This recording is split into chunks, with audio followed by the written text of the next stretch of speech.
Do like share and subscribe, और कृपया करके इस चैनल को बढ़ाने के लिए आप इसको सब्सक्राइब कीजिए, साथ साथ अपने दोस्तों के बीच में भी इसको शेयर जरूर कीजिए। इवनिंग फ्रेंड्स, आज की अपडेट कुछ इस प्रकार से है। 7 अक्टूबर को हमास ने इसराइल पर सबसे खतरनाक आतंकी हमला किया। इस आतंकी हमले में हमास ने जो रणनीति अपनाई है वो अब तक की सबसे एडवांस और सोफिस्टिकेटेड मानी जा रही है। आसपास समुद्र जमीन से हमास ने इसराइल पर हमले किए। इसे मिलिट्री की भाषा में मल्टी डोमेन ऑपरेशन के तौर पर जाना जाता है। हमला इतना ज़्यादा खतरनाक था कि इसने इजरायली आयरन डोम डिफेंस सिस्टम को भी फेल कर दिया। रॉकेट हमलों से पहले ड्रोन का प्रयोग करके हमास ने इसराइल की सिक्योरिटी फोर्स पर हमले किए थे। हमलों के लिए हमास ने पहले से ट्रेनिंग तक ली थी। हमास के हमलों की तैयारी को लेकर आई रिपोर्ट हैरान करने वाली है। ट्रेनिंग के बाद हमास के आतंकी इसराइल की सीमा में दाखिल हुए। इसराइल पर कई दिशाओं से हमले हुए, कई नागरिकों और सैनिकों की हत्या कर दी गई और सैन्य उपकरणों पर आतंकियों का कब्जा हो गया। आतंकियों ने एक म्यूजिक फेस्टिवल को निशाना बनाया और कुछ लोगों को बंधक बनाकर ले गए। रक्षा विशेषज्ञों की माने तो हमास ने कई योजनाएं उस समय बनाई होंगी जब इसराइल राजनीतिक प्रदर्शनों से गुजर रहा था, जिन्होंने देश को महीनों तक हिलाकर रख दिया था। प्रधानमंत्री बेंजामिन नेतन्याहू की तरफ से लाए गए कानून के विरोध में जनता प्रदर्शन कर रही थी। माना जा रहा है कि इन प्रदर्शनों की वजह से इसराइल की खुफिया जानकारी कमजोर पड़ गई थी। कहा जा रहा है कि हमास ने अपनी तैयारियों को छिपाने के लिए इजरायली खुफिया जानकारी का अच्छे से अध्ययन किया होगा। उसने इसराइल के स्रोतों को पहचाना होगा, उन्हीं पर ध्यान केंद्रित किया होगा। कई मीडिया रिपोर्ट्स में कहा गया कि हमास ने सुरंग के बुनियादी ढांचे में भी भारी निवेश किया है। अंडरग्राउंड बंकर का अच्छा खासा नेटवर्क तैयार किया गया है। इन सुरंगों ने उसे इसराइल की चेकपोस्ट तक गुजरने और चौंकाने वाले हमले करने में सक्षम बनाया है। सुरंगों और अंडरग्राउंड फैसिलिटीज से हमास को बड़ा फायदा हुआ।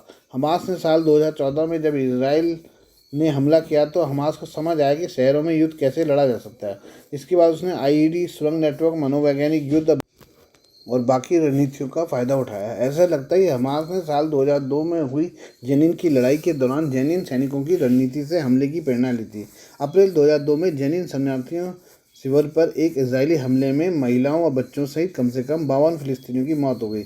इसमें 23 इजरायली सैनिक मारे गए और कई अन्य घायल हो गए। जेनिन की लड़ाई से हमास ने जो प्रमुख सबक सीखा वह घायलों को पहुंचाने और इजरायली मिलिट्री ऑपरेशन को ब्लॉक करने में आईईडी का यूज़ था। आईईडी कम लागत वाले और आसानी से छिपाए जाने योग्य होते हैं। तब से हमास ने अपने जखीरे में आईईडी शामिल कर लिया और उसका उपयोग इजरायली सैन्य वाहनों, गश्ती दल और प्रतिष्ठानों को निशाना बनाने के लिए किया है। हमास के हमले के बाद अब इसराइल से और जवाबी कार्रवाई करने की मांग उठी है। हमास के विनाशकारी हमले के बाद इसराइली जवाबी कार्रवाई कर रहा है। ऐसी आशंका है कि जल्द ही इजरायली सेना गाज़ा पट्टी में ज़मीनी कार्रवाई शुरू करने वाली है। इस बीच इसराइल के एक सांसद ने अपनी सरकार से हमास के खिलाफ युद्ध में परमाणु हथियारों के इस्तेमाल पर विचार करने का आग्रह किया है। टाली गोटलीब नाम की इजरायली सांसद ने सोमवार को सोशल मीडिया प्लेटफॉर्म एक्स पर लिखा कि जेरिको मिसाइल एक रणनीतिक चेतावनी। इससे पहले कि हम अपनी सेना को तैनात करने पर विचार करें, एक पल्ले का हथियार, यह मेरी राय है, भगवान हमारी सारी शक्ति बनाए रखे। गोटेलीव की पोस्ट को 21 लाख से अधिक बार देखा जा चुका है। उनकी पोस्ट में इसराइल की जेरिको बैलिस्टिक मिसाइल का जिक्र किया गया है। हालांकि इसराइल की सरकार ने अपने परमाणु शस्त्रागार की न तो कोई पुष्टि की है न इससे इनकार किया है। इसराइली सांसद ने मंगलवार को अपने पोस्ट में कहा कि फ़लस्तीनी आतंकवादी समूह से निपटने के दौरान इसराइल को निर्दयी होने की जरूरत है। उन्होंने लिखा है कि केवल एक विस्फोट जो मध्य पूर्व को हिला देगा, इस देश की गरिमा, ताकत, सुरक्षा को बहाल करेगा। ये पल्ले का दिन चूमने का समय है।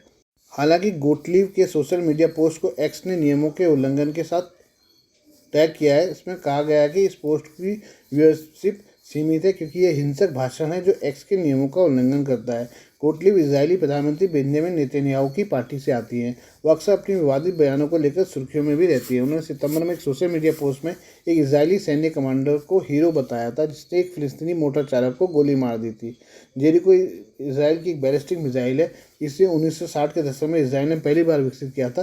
वर्तमान में इसके 3 variant Jericho 1, Jericho 2, Jericho 3 service में है। इसका नाम बाइबल के शहर जेरिको पर रखा गया है। अधिकांश इजरायली हथियारों की तरह इस मिसाइल को भी काफ़ी गुप्त रखा गया है। इस कारण जेरिको मिसाइल के बारे में बहुत कम जानकारी सार्वजनिक है।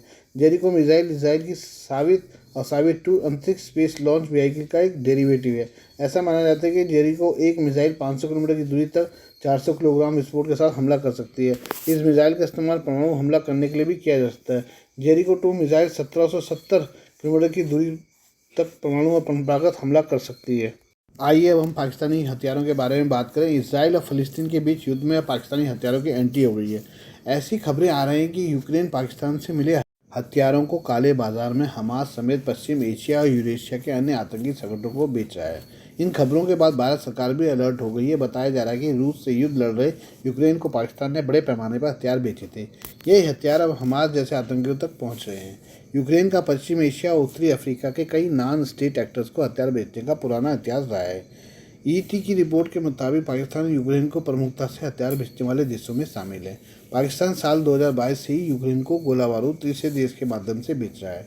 पाकिस्तान को ऐसा करने में पश्चिमी देश भी मदद कर रहे हैं। ये हथियार पोलैंड और जर्मनी के जरिए यूक्रेन तक पहुंच रहे हैं। पिछले दिनों यूक्रेन के विदेश मंत्री भी अचानक से इस्लामाबाद पहुंचे थे और हथियारों की सप्लाई को तेज करने के लिए गुहार लगाई थी। ब्रिटेन के रक्षा मंत्रालय ने तो पाकिस्तान के ऑर्डिनेंस फैक्ट्री बोर्ड से सीधे समझौता किया था। पाकिस्तान के हथियारों का जखीरा अमेरिकी झंडे वाले जहाज की मदद से जून में जॉर्डन और फिर पोलैंड तक पहुंचा था। यहाँ से उसे यूक्रेन भेजा गया था। इसमें एयर डिफेंस के व्हीकल, रॉकेट लॉन्चर, गोलियां और कलपुर्जे शामिल थे। यूक्रेन और भारत के दुश्मन पाकिस्तान के बीच रक्षा संबंध पिछले 3 दशक से बहुत मजबूत रहे हैं। पाकिस्तान को यूक्रेन से कई घातक हथियार मिले हैं। बताया जा रहा है कि यूक्रेन ने पाकिस्तान को हथियारों के बदले में MI-17 हेलीकॉप्टर के इंजन दिए हैं। हालांकि यूक्रेन पाकिस्तान के हथियारों की क्वालिटी से बहुत परेशान है। पाकिस्तानी तोप के गोलों ने अमेरिका की M777 तोप को बर्बाद कर दिया है। यही नहीं, पाकिस्तानी रॉकेट भी फुस निकल रहे हैं।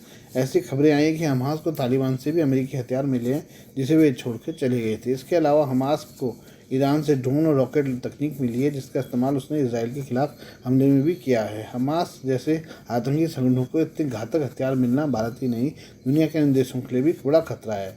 पाकिस्तानी आतंकी भी इन ड्रोन तकनीक का इस्तेमाल कर सकते हैं। आइए हम पठानकोट मास्टरमाइंड के बारे में बात करें। पठानकोट हमले का मास्टरमाइंड और भारत का मोस्ट वांटेड आतंकी शाहिद लतीफ़ की पाकिस्तान में हत्या कर दी गई है। रिपोर्ट के अनुसार अज्ञात हमलावरों ने पाकिस्तान के प्रांत पंजाब के शहर सियालकोट की एक मस्जिद में उसकी गोली मारकर हत्या कर दी है। सूत्रों के अनुसार 41 साल के लतीफ़ के जम्मू कश्मीर के कई आतंकियों से कनेक्शन थे।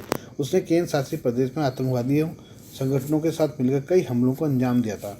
माना जाता है कि लतीफ़ जैश ए मोहम्मद का कमांडर था। 2 जनवरी 2016 को जैश के आतंकियों ने पठानकोट में एयरबेस पर हमला कर दिया था, जिसमें 7 जवान शहीद हो गए थे। 3 दिन तक कॉम्बिंग ऑपरेशन चला था।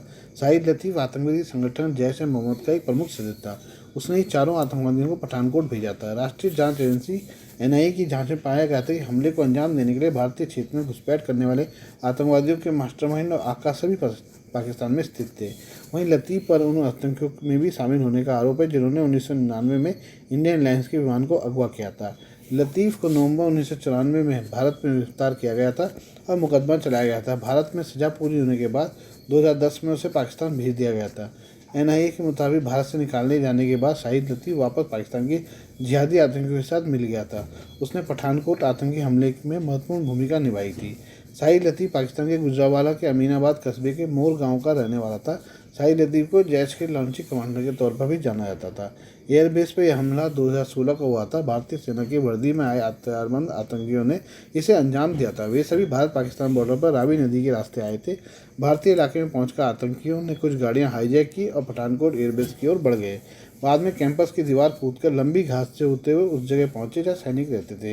यहाँ उनका पहला सामना सैनिकों से हुआ। फायरिंग में 4 हमलावर मारे गए और 3 जवान शहीद हो गए। अगले दिन एक IED धमाके में 4 और भारतीय सैनिक शहीद हुए। सुरक्षा बलों को यह पक्का करने में 3 दिन लगे कि हालत पूरी तरह से काबू में है। आज के लिए बस इतना ही। बाकी मिलते हैं कल आपसे नई खबरों के साथ। धन्यवाद।